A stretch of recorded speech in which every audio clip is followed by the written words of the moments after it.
Hello everyone, welcome to my YouTube channel. इस video में हम गेट 2026 के लिए मैथ्स के जो इम्पोर्टेंट फॉर्मूलेस हैं उसको हम कवर करेंगे और ये वीडियो सब ब्रांचेस के लिए इम्पॉर्टेंट है। सो स्टार्ट करते हैं चैप्टर 1 मैट्रिसेस से। सो फर्स्ट है हमारा inverse of a matrix. So a inverse किसके इक्वल होता है? Adjoint of a by determinant of a. और जो एडजॉइंट ऑफ ए होता है वो कैसे आता है? Transpose of cofactor. जो कोफैक्टर्स आएंगे उसका ट्रांसपोज करेंगे हम। ट्रांसपोज का मतलब क्या होता है? रोज को कॉलम में कन्वर्ट करेंगे और कॉलम को रोज में। मीन्स ये आपके मैट्रिक्स में ये रो है 1 2 3, तो इसको कॉलम में कन्वर्ट कर देंगे 1 2 3, रो को कॉलम में और कॉलम को रो में।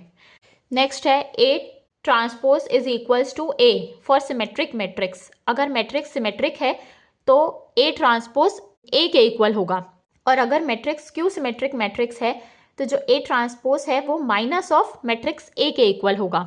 Next A transpose is equals to I for orthogonal matrix. अगर हमारे पास गिवन है मैट्रिक्स ऑर्थोगोनल है तो उसका ए ट्रांसपोज आई के इक्वल होगा, मतलब यूनिट मैट्रिक्स के, जिसके डायगोनल एलिमेंट्स 1 होंगे।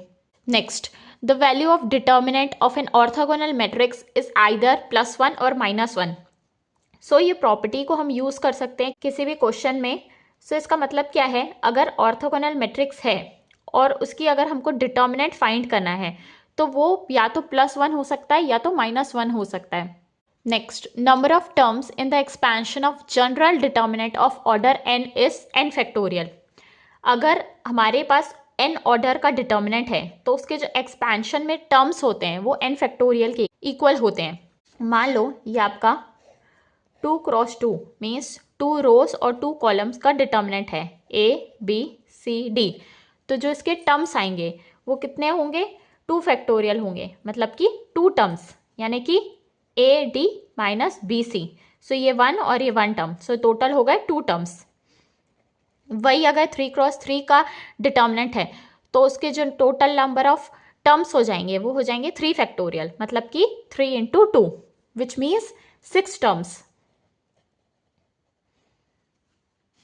नेक्स्ट, अगर आइगन वैल्यूज हमको फाइंड करनी रहती है तो हम उसके लिए कैरेक्टरिस्टिक इक्वेशन लिखते हैं। सो कैरेक्टरिस्टिक इक्वेशन किसके इक्वल होती है?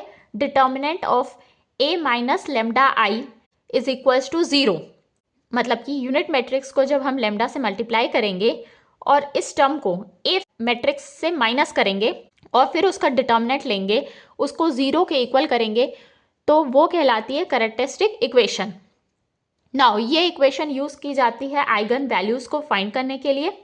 सो आइगन वैल्यूज के कुछ फॉर्मूलेस हैं, यानी कि प्रोडक्ट ऑफ आइगन वैल्यूज और sum of eigenvalues. So product of eigenvalues जो होती हैं वो डिटर्मिनेंट्स ऑफ दैट मैट्रिक्स के इक्वल होता है, और जो सम होता है आइगन वैल्यूज का वो इक्वल होता है ट्रेस ऑफ द मैट्रिक्स। और ट्रेस किसके इक्वल होता है? Sum of diagonal elements. जो भी डायगोनल एलिमेंट्स का सम होता है वो होता है आइगन वैल्यूज के सम के इक्वल, और डायगोनल के सम को हम ट्रेस ऑफ द मैट्रिक्स भी बोलते हैं। नेक्स्ट है हमारा रैंक ऑफ मैट्रिक्स। इसको हम रो से डिनोट करते हैं।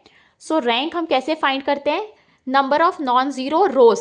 हम एलिमेंट्री ट्रांसफॉर्मेशन करेंगे जो भी हमारे पास मैट्रिक्स गिवन होगी। सो मान लीजिए ये आपका 3 क्रॉस 3 का मैट्रिक्स है, first row, second row, third row, और 3 कॉलम्स हैं। सो इसमें हम क्या करेंगे? एलिमेंट्री ट्रांसफॉर्मेशन करके रोज को 0 करने की कोशिश करेंगे। फिर उसके बाद जितने भी नॉन ज़ीरो रो आएंगे, मतलब जो 0 नहीं रहेंगे, वो कहलाता है रैंक।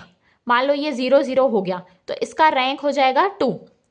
सो इसी तरीके से जो भी नॉन ज़ीरो रोज होते हैं, मीन्स जो 0 नहीं है, वो उसका रैंक होता है। नेक्स्ट है system of linear equations. So linear equation हमारे पास यहाँ पे 2 फॉर्मेट की होती हैं। पहला है Ax = b, इसको नॉन होमोजीनियस फॉर्म बोलते हैं, और अगर Ax = 0 के फॉर्म में है वो होमोजीनियस होती है। मीन्स ये अगर इस तरीके की इक्वेशन गिवन है, a1x + b1 y + c1z is equals to 0, और a2x + b2 y + c2z equals to 0। Next a3x + b3y plus C3Z equals to 0। So इस तरीके से अगर इक्वेशंस गिवन है, मतलब कि AX is equals to 0, so ये कहलाती है होमोजीनियस लीनियर इक्वेशन। और अगर यहाँ पे कोई टर्म गिवन है, मतलब कि B गिवन है, तो वो कहलाती है non homogeneous system of linear equation. So इनके जो सॉल्यूशंस हमको जब फाइंड करना रहता है तो दोनों के अलग अलग प्रोसीजर हैं। सो कितने सॉल्यूशंस होंगे उसको हम कैसे फाइंड करते हैं? सो हम रैंक को यूज़ करके इसके सॉल्यूशंस देखते हैं। सो फर्स्ट, अगर हमको नॉन होमोजीनियस सॉल्यूशन, मतलब कि Ax इक्वल्स टू B के सॉल्यूशन देखने हैं, तो वो हम कैसे देखेंगे? फर्स्ट हम रैंक फाइंड करेंगे, रैंक ऑफ मैट्रिक्स A का और rank of matrix A augment B का। सो जब भी रैंक दोनों मैट्रिक्स का इक्वल नहीं आएगा, मतलब कि rank of A matrix equal नहीं होगा rank of A augment B matrix का, तो वो जो सिस्टम ऑफ लीनियर इक्वेशंस रहेंगी वो इनकंसिस्टेंट रहेंगी, मतलब कि कोई भी सॉल्यूशन एग्जिस्ट नहीं करेगा। नेक्स्ट, अगर रैंक इक्वल आता है, सो यहाँ पे दो केस अराइज होंगे।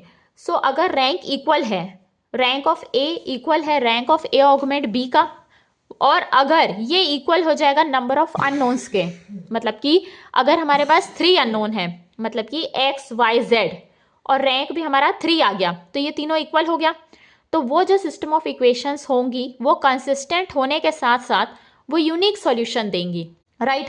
नाउ अगर रैंक इक्वल है रैंक A का और रैंक A ऑगमेंट B का, और ये लेस देन है नंबर ऑफ अननोन्स के, मतलब कि रैंक आपका आ गया 2 और नंबर ऑफ अननोन्स 3 है, तो 2 लेस देन 3 हो गया, तो ये जो सिस्टम ऑफ इक्वेशंस रहेंगी ये कंसिस्टेंट तो रहेंगी, मगर इनके इनफाइनाइट सॉल्यूशंस होंगे, मतलब कि बहुत सारे सॉल्यूशंस एग्जिस्ट करेंगे। नेक्स्ट, अगर हमको सॉल्यूशन देखना है होमोजीनियस सिस्टम ऑफ इक्वेशन का, मतलब कि Ax इक्वल्स टू 0 है, तो यहाँ पे दो केस है हमारे पास। पहला, अगर रैंक ऑफ A इक्वल हो जाएगा नंबर ऑफ अननोन के, मतलब कि अगर 3 रैंक है और नंबर ऑफ अननोन्स भी हमारे पास 3 हैं, तो वो जो सिस्टम ऑफ इक्वेशंस है वो कंसिस्टेंट होंगी, उनका सॉल्यूशन यूनिक होगा। यूनिक सॉल्यूशन को हम और भी बोल सकते हैं ट्राइवल सॉल्यूशन होगा। नेक्स्ट, अगर rank of A less than हो जाएगा नंबर ऑफ अननोन्स के, तो वो जो सिस्टम ऑफ इक्वेशंस होंगी वो कंसिस्टेंट होंगी, मगर उसके इनफाइनाइट सॉल्यूशन होंगे। सो इनफाइनाइट सॉल्यूशन को हम नॉन ट्राइवल सॉल्यूशन भी बोलते हैं। सो यहाँ पे एक टर्म यूज़ किया जाता है, नंबर ऑफ इंडिपेंडेंट सॉल्यूशंस कितने होते हैं? सो वो होते हैं n-r के इक्वल। n यहाँ पे ऑर्डर है और r यहाँ पे रैंक है। So number of independent solution homogeneous system of equation में जब रैंक कम होगा नंबर ऑफ अननोन्स के, तो उसके जो सॉल्यूशन आता है वो होता है ऑर्डर माइनस रैंक के इक्वल। ये एक बार प्रीवियस ईयर में पूछा जा चुका है। नेक्स्ट, जो इंपॉर्टेंट फॉर्मूलेस हैं कैलकुलस में, इम्पॉर्टेंट मैक्लॉरेंस एक्सपेंशन। सो मैक्लॉरेंस के कुछ इंपॉर्टेंट एक्सपेंशन है, उसको हम देख लेते हैं। फर्स्ट है e⁻x, ये होता है 1 + x square by 2 factorial plus x³ by 3 factorial plus x⁴/4 factorial plus up to infinity. Next है साइन x, ये किसके इक्वल होता है? x minus x³ by 3 factorial plus x⁵/5 factorial minus x⁷ by 7 factorial plus up to infinity. Next cos x का, ये होता है 1 से start, so 1 minus x² by 2 factorial plus x⁴/4 factorial minus x⁶ by 6 factorial plus up to infinity. Sine X में odd powers होते हैं x के, cos X में इवन पावर्स होते हैं x के। साइन एक्स स्टार्ट होता है x से, कॉस एक्स स्टार्ट होता है 1 से। नेक्स्ट 10x, ये होता है x plus x² by 3 plus 2 by 15 x³ plus up to infinity. Next है साइन हाइपरबोलिक x, ये होता है e⁻x माइनस e⁻x बाई 2, वो किसके इक्वल होता है? x plus x³ by 3 factorial plus x⁵ by 5 factorial plus up to infinity. So hyperbolic function में पूरे टर्म्स प्लस होते हैं, और जो नॉर्मल साइन x होता है उसमें ऑल्टरनेट्स होते हैं, plus minus plus minus. Next है कॉस hx का एक्सपेंशन, ये किसके इक्वल होता है? e⁻x प्लस e⁻x बाई 2 के इक्वल होता है। ये होगा 1 + x² by 2 factorial plus x⁴/4 factorial plus up to infinity. Next 10h(x) का एक्सपेंशन होता है 10 ऑफ हाइपरबोलिक x, ये होगा x minus X cube by 3 plus 2/15 x⁵ plus up to infinity. Next है हमारा Taylor series. So Taylor series में हम expansion कैसे करते हैं fx का एट a पॉइंट में। So fx is equals to f at a plus x minus a f dash at a plus x minus a का whole square by 2 factorial f double dash at a। So ये है Taylor series में expansion at point a। Next है important formulas हमारे limits के। Limit x tends to 0 sin x by x is equals to 1। Limit x tends to 0 cos x is 1। Next limit x tends to 0 tan x by x is 1। Next limit x tends to 0 1 plus x whole to the power 1 by x is equals to e। Next limit x tends to 0 1 plus 1 by x whole to the power x is e। Limit at x equals to a x to the power n minus a to the power n by x minus a, ये किसके equal होता है n a whole to the power n minus 1 के। सो indeterminate forms जो होते हैं उनको हम सॉल्व करते हैं using L Hospital rule. So indeterminate forms क्या होते हैं 0 by 0, infinity by infinity, 0 to the power infinity, infinity to the power 0। So ये कहलाता है इनडिटर्मिनेट फॉर्म्स। सो इसको हम क्या करते हैं सॉल्व करते हैं यूजिंग एल हॉस्पिटल रूल से। एल हॉस्पिटल रूल क्या बोलता है न्यूमरेटर और डिनोमिनेटर को डिफ्रेंशिएट करेंगे, उसके बाद लिमिट को पुट करेंगे। तो इसको आप 1 2 3 टाइम्स भी कर सकते हैं एल हॉस्पिटल रूल को। Next for maxima and minima test, अगर हमको मैक्सिमा और मिनिमा फाइंड करना है तो वो हम कैसे फाइंड करते हैं। सबसे पहले हम f डैश x फाइंड करते हैं, डिफ्रेंसिएशन fx का। सो वो हो जाएगा f डैश x, फिर उसको हम 0 के इक्वल करते हैं। सो यहाँ पे पॉइंट्स आता है, वो मान लो यहाँ पे a पॉइंट है, फिर f डबल डैश फाइंड करेंगे उस a पॉइंट में। अगर वैल्यू लेस देन 0 आई मतलब कि मैक्सिमा है, अगर value f double dash a की ग्रेटर देन 0 आई तो मतलब मिनिमा है। मैक्सिमा के केस में लेस देन 0 होता है, मिनिमा के केस में ग्रेटर देन 0 होता है। Next for even function, even function हमको कैसे पता पड़ेगा fx में जब हम f ऑफ माइनस x देखेंगे, x की जगह माइनस x पुट करेंगे और वापस से fx आ जाएगा तो वो कहलाता है even function. So even function में जो इंटीग्रेशन होता है fx का minus a to plus a, वो होता है twice of integration 0 to a fx dx के इक्वल। नेक्स्ट अगर फंक्शन ऑड है, ऑड कैसे देखते हैं f of minus x minus of fx के इक्वल आएगा तो वो कहलाता है odd function. So odd function में जो इंटीग्रेशन होता है minus a to plus a fx dx का, वो होता है 0 के इक्वल। सो इसमें हमको इंटीग्रेशन को पूरा minus a to plus a find करने की ज़रूरत नहीं पड़ती, इसमें हम डायरेक्ट इस फॉर्मूले से फाइंड कर सकते हैं अगर हमको पता है फंक्शन इवन है कि ऑड है। और अगर नहीं पता तो कई बार क्वेश्चंस में गिवन होता है और उसका इंटीग्रेशन फाइंड करने के लिए पूछा जाता है। नेक्स्ट है length of the curve. So length of the curve कैसे फाइंड करते हैं, integration from x1 to x2, ये होता है root over 1 plus dy by dx का होल स्क्वायर dx। सो ये टर्म हम फाइंड करेंगे, फिर उसको इंटीग्रेट करेंगे x1 से x2, तो ये आ जाता है हमारा लेंथ ऑफ कर्व। नेक्स्ट है हमारे पास इंपॉर्टेंट फॉर्मूलेस वेक्टर कैलकुलस में, वो क्या क्या है। First angle between two vectors. So अगर हमको दो वेक्टर्स के बीच एंगल फाइंड करना है, मान लेते हैं वेक्टर a है a1 i cap plus a2 j cap plus a3 k cap, ये हो गया a वेक्टर। b वेक्टर क्या गिवन है b1 i cap plus b2 j cap plus b3 k cap. अब हमको एंगल फाइंड करना है, सो cos थीटा किसके इक्वल हो जाएगा a vector dot b vector by of a vector into of b vector. So cos theta किसके equal हो जाएगा, डॉट प्रोडक्ट फाइंड करना है हमको ये दो वेक्टर का। सो डॉट प्रोडक्ट किसके इक्वल हो जाएगा a1 b1 plus a2 b2 plus a3 b3 by root over a1 square plus a2 square plus a3 square. वैसे ही root over b1 square plus b2 square plus b3 square. Next अगर हमको cross product देखना है a vector cross b vector का, so ये किसके equal हो जाएगा of a vector of b vector into sine theta into n cap. So यहाँ से एन कैप आ जाएगा a vector cross b vector by a vector cross b vector. अगर हमारे पास 3 वेक्टर्स गिवन है, a vector, b vector, c vector, so अगर हमको वेक्टर का ट्रिपल प्रोडक्ट फाइंड करना है, मतलब कि a vector cross b vector cross c vector, so cross product 3 vector का क्या हो जाएगा, फर्स्ट का थर्ड के साथ डॉट प्रोडक्ट, मतलब कि a vector dot c vector, जो बचा वो मतलब b vector, minus of first का सेकेंड के साथ dot vector, so a vector dot b vector into जो बचा वो मतलब सी वेक्टर। नेक्स्ट है gradient of f. So gradient किसी भी फंक्शन एफ का वो एक वेक्टर होता है, सो वो किसके इक्वल हो जाएगा, ग्रेडियंट यानी कि i cap del by d x plus j cap del by del y plus k cap del by del z of f. So gradient f हो जाएगा i cap del f by del x plus j cap del f by del y plus k cap del f by del z. Next है directional derivative.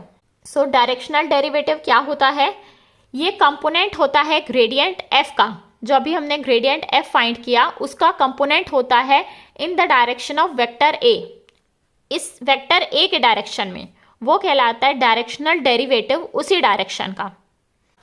So divergence of vector F किसके equal हो जाएगा, del dot F के। सो dot product find करेंगे, so del किसके equal होता है, i cap by del x plus j cap del by del y plus k cap del by del z, इसका dot product लेंगे F1 आई cap plus F2 जे cap plus F3 के cap. So divergence F किसके equal हो जाएगा, I का I से multiply हो जाएगा ये डॉट प्रोडक्ट में, सो ये हो जाएगा del F1 by del x plus del F2 by del y plus del F3 by del z. So जो डाइवर्जेंस होता है F का वो एक स्केलर पॉइंट फंक्शन होता है। नेक्स्ट है कर्ल। कर्ल का मतलब क्या होता है, रोटेशन। रोटेशन को फाइंड करना मतलब क्या होता है, कर्ल फाइंड करना। सो मान लेते हैं अगर हमारे पास एफ वेक्टर गिवन है जो कि किसके इक्वल है, F1 आई कैप प्लस F2 जे कैप प्लस F3 के कैप। सो कर्ल एफ किसके इक्वल होता है, del cross F vector, cross product देखते हैं हम।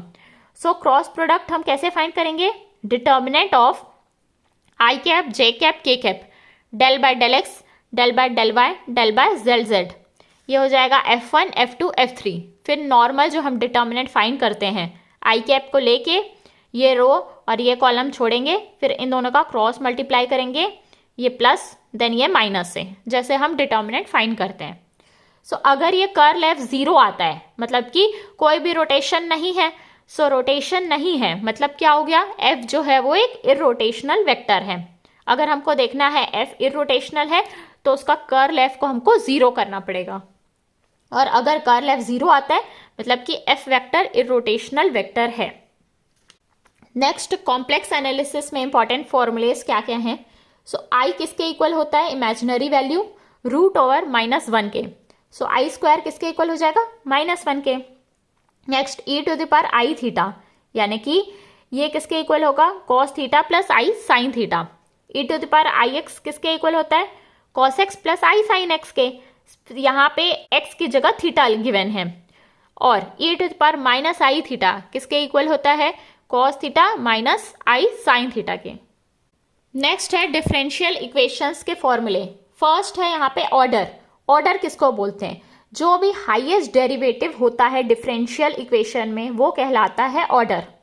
The order of highest derivative, highest derivative का जो ऑर्डर होता है किसी भी डिफरेंशियल इक्वेशन में वो कहलाता है उसका ऑर्डर। यहाँ पे हम इसको एग्जांपल से देख लेते हैं। मान लो गिवन है हमारे पास d2y by dx2 plus 6y equals to 0। So यहाँ पे जो हाईएस्ट डेरिवेटिव है वो क्या है, सेकेंड ऑर्डर का d2y बाई dx2, ये हाईएस्ट डेरिवेटिव है।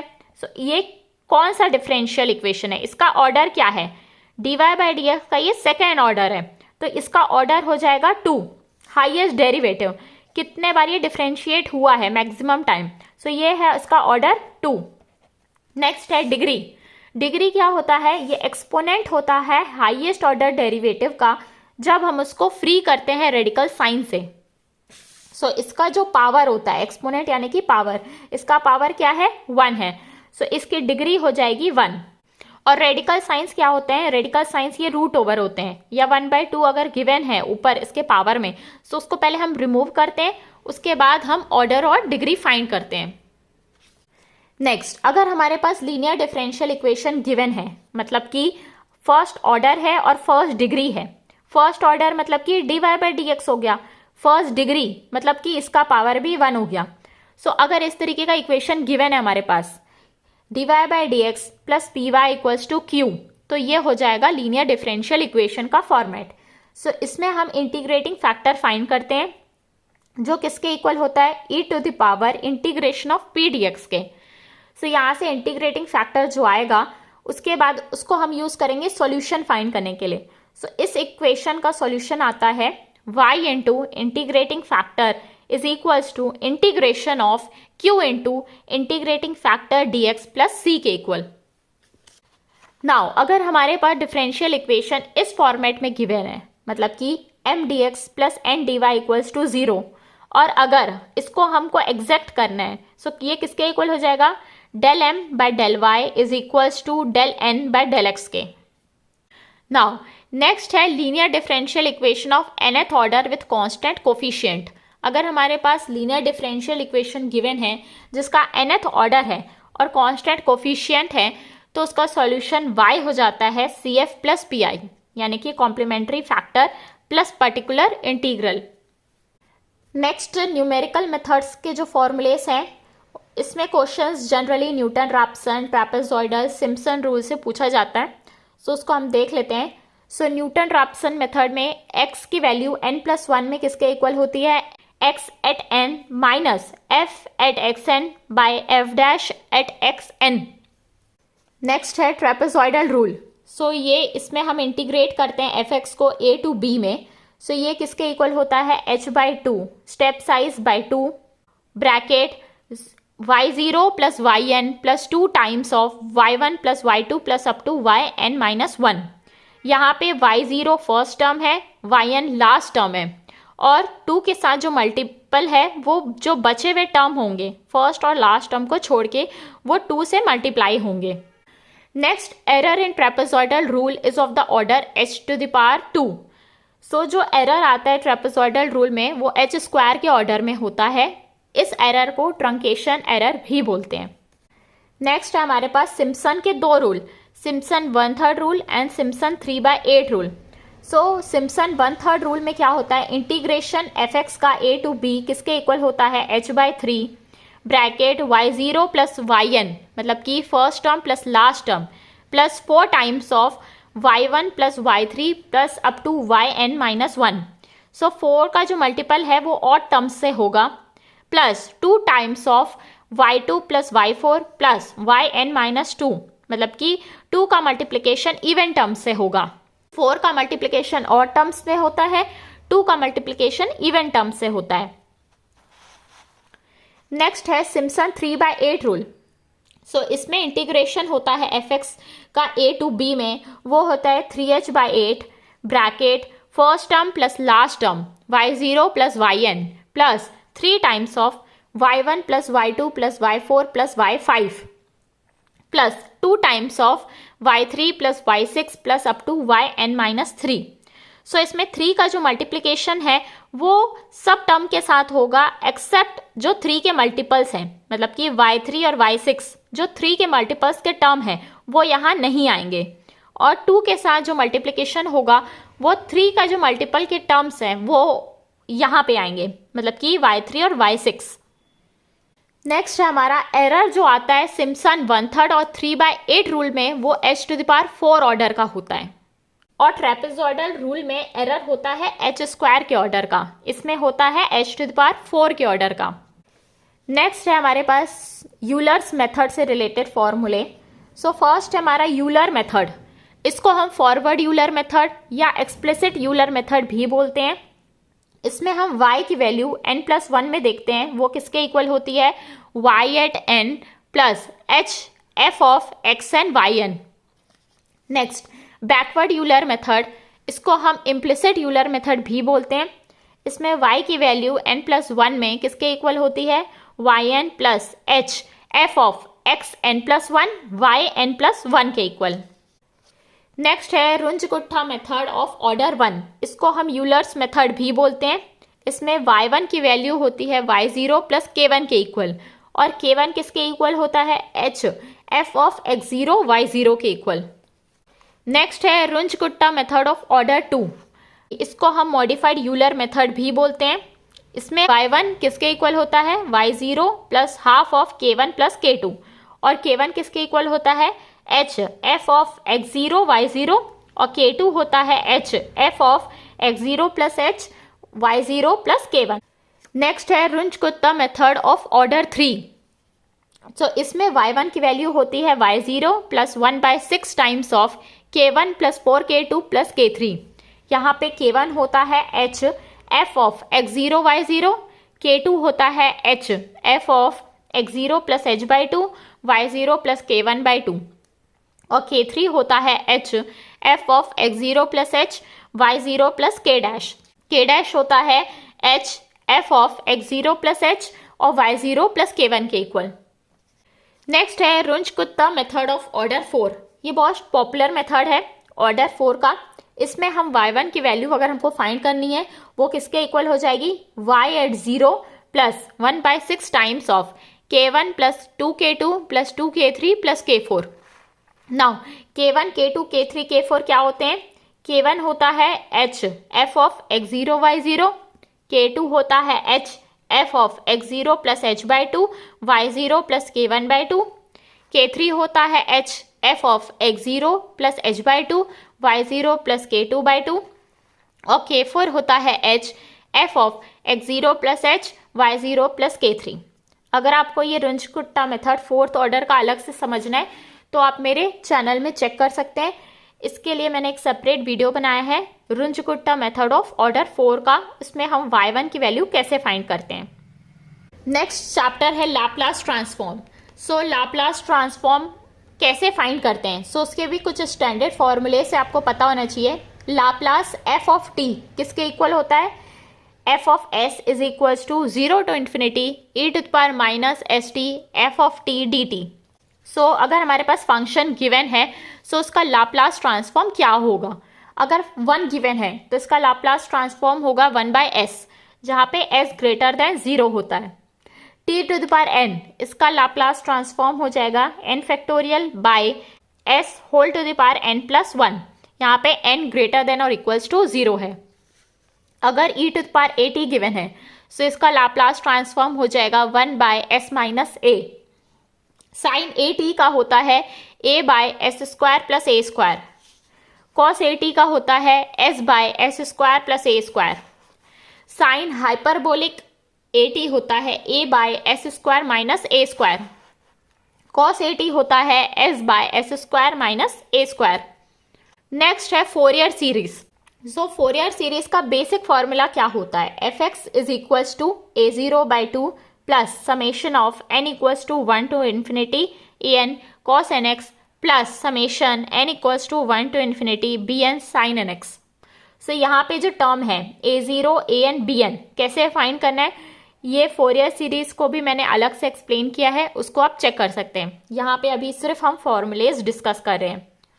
नेक्स्ट इंपॉर्टेंट फॉर्मूलेज हमारे प्रोबेबिलिटी में क्या होते हैं। सो प्रोबेबिलिटी किसी भी इवेंट ए की क्या होगी, सो वो होती है number of favourable outcomes bye total number of outcomes. मतलब कि कितने उसको फेवर कर रहे हैं bye total number of outcomes हमारे पास अवेलेबल हैं। मतलब कि अगर हम एक कॉइन को टॉस करेंगे तो या तो हेड आएगा या तो टेल आएगा। सो प्रोबेबिलिटी हेड की कितनी हो जाएगी, फेवरेबल आउटकम कितने हेड आने की 1 बाय टोटल कितने आउटकम्स हमारे पास हेड और टेल, सो 2। सो टेल आने की भी प्रोबेबिलिटी 1/2। सो ये कहलाती है probability of event A. Next probability of A union B, यानी कि प्रोबेबिलिटी आइदर ए हो या बी हो, वो किसके इक्वल होती है, probability of A plus probability of B minus probability of A intersection B. Next for mutually exclusive event, अगर हमारे पास म्यूचुअली एक्सक्लूसिव इवेंट है मतलब कि probability of A intersection B 0 होगा। म्यूचुअली एक्सक्लूसिव मतलब कि क्या हो गया, दोनों का इंटरसेक्शन पॉसिबल नहीं है। मतलब कि अगर हम किसी कॉइन को टॉस करेंगे तो या तो हेड आएगा या तो टेल आएगा, हेड और टेल दोनों तो नहीं आ सकते। सो वो इवेंट्स कहलाते हैं म्यूचुअली एक्सक्लूसिव इवेंट्स। सो उसमें probability of A union B क्या हो जाता है, probability of A plus probability of B के इक्वल। नाउ अगर इवेंट इंडिपेंडेंट है, हमारे पास इवेंट इंडिपेंडेंट है, तो probability of A intersection B होता है probability of A into probability of B. अगर दो इवेंट है, अगर 3 इंडिपेंडेंट इवेंट है हमारे पास, तो probability of A intersection B intersection C हो जाता है probability of A into probability of B into probability of C. Next, probability of not happening A. So ये किसके इक्वल हो जाएगा, किसी भी इवेंट के हैपनिंग या नॉन हैपनिंग का सम क्या होता है, 1 होता है। सो अगर हमको प्रोबेबिलिटी ऑफ नॉट हैपनिंग देखना है तो वो हो जाएगा 1 minus probability of A. Next है ये फॉर्मूला कंडीशनल प्रोबेबिलिटी का। So probability of B by A is equals to probability of A intersection B by probability of A. अगर हमारे पास दो इवेंट्स हैं ए और बी, सो अगर हमको बी की प्रोबेबिलिटी देखनी है जब ए ऑलरेडी हो चुका है, सो वो कहलाता है प्रोबेबिलिटी ऑफ बी बाय ए। यहाँ पे हमको प्रोबेबिलिटी बी की देखनी है जब ए हो चुका है, इसको हम डिनोट करते हैं probability of B by A के इक्वल। यहाँ पे ए ऑलरेडी हो चुका है। नेक्स्ट फॉर्मूला है probability x at R success. ये होता है NCR P to the power R into Q to the power N minus R. ये है बाइनोमियल रैंडम वेरिएबल का फॉर्मूला। ये एक टाइप का डिस्क्रीट प्रोबेबिलिटी डिस्ट्रीब्यूशन है जो कि 2 पॉसिबल रिजल्ट्स देता है किसी भी एक्सपेरिमेंट में, या तो सक्सेस होगा या तो फेलियर होगा। सो मान लेते हैं यहाँ पे P जो है वो प्रोबेबिलिटी है सक्सेस का एक सिंगल ट्रायल में, और Q जो है वो फेलियर है सिंगल ट्रायल में। So success plus failure is equals to 1 हो जाएगा, और N यहाँ पे नंबर ऑफ ट्रायल्स है। नेक्स्ट, अगर हमारे पास पॉइजन रैंडम वेरिएबल गिवन है, मतलब कि कोई भी इवेंट एक फिक्स्ड इंटरवल ऑफ टाइम में होंगे और एक कांस्टेंट एवरेज रेट से होंगे, ये हमारे पास क्वेश्चन में गिवन होगा, और वो कांस्टेंट रेट यहाँ पे लैम्डा गिवन होगा, fixed average rate per unit of time. So यहाँ पे प्रोबेबिलिटी एक्स एट आर हो जाएगा e to power minus lambda into lambda to the power r by r factorial. Next है for probability density function integration of minus infinity to plus infinity f x D x is equals to 1 होता है। Now probability x का जब x belong करेगा a to b, ये हो जाएगा integration a to b F x D X के equal. Next हम इंपॉर्टेंट फॉर्मूले स्टैटिस्टिक्स के देख लेते हैं। सो स्टैटिस्टिक्स हमारा एप्टीट्यूड में भी इंपॉर्टेंट है, राइट। सो इसमें 3 टर्म्स रहते हैं जनरली, मीन मीडियन मोड के बारे में। सो मीन क्या होता है, sum of observation by number of observation. So x bar हो जाएगा x1 plus x2 plus up to xn by total number of observation n। So x bar हो जाएगा summation of xi, i is 1 to n by n। Next हमारा median. Median हमारा middle number को denote करता है, या central value होती है किसी भी सेट ऑफ ऑब्जर्वेशन की, जब हम ऑब्जर्वेशन को अरेंज करते हैं या तो असेंडिंग या डिसेंडिंग ऑर्डर में। सो अगर हमारे पास जो नंबर ऑफ ऑब्जर्वेशन ऑड हैं, सो जो मीडियन होता है वो वैल्यू होती है n+1/2th ऑब्जर्वेशन की, और अगर नंबर ऑफ टर्म्स हमारे इवन होते हैं तो जो मीडियन होता है वो मीन होता है n/2th और n/2+1 ऑब्जर्वेशन का। नेक्स्ट है मोड। मोड मतलब कि जो मैक्सिमम टाइम्स कोई भी वैल्यू आती है वो कहलाती है मोड, और अगर हमारे पास फ्रीक्वेंसी डिस्ट्रीब्यूशन अवेलेबल है तो मोड वो वैल्यू होती है जिसकी फ्रीक्वेंसी सबसे ज्यादा होती है। जो भी नंबर ज्यादा बार रिपीट होगा वो कहलाता है मोड इंडिविजुअल सीरीज में। और अगर डिस्क्रीट फ्रीक्वेंसी डिस्ट्रीब्यूशन सीरीज है, मतलब कि जब फ्रीक्वेंसी गिवन है हमारे पास, तो मोड वो वेरिएबल होता है जिसकी फ्रीक्वेंसी सबसे ज्यादा होती है। सो इस वीडियो में हमने मैक्सिमम फॉर्मूलेस कवर किए हैं। सो अगर आपको गेट का क्रैश कोर्स देखना है, सो वो मैंने अपने एप्लीकेशन में डाला है, उसको आप चेकआउट कर सकते हैं। सो उसमें मैंने गेट 2025 के जो क्वेश्चंस हैं उनको भी सॉल्व किया है। सो अगर आपको मेरा वीडियो पसंद आया, सो प्लीज़ वीडियो को लाइक करें एंड मेरे चैनल को सब्सक्राइब करें। Thank you.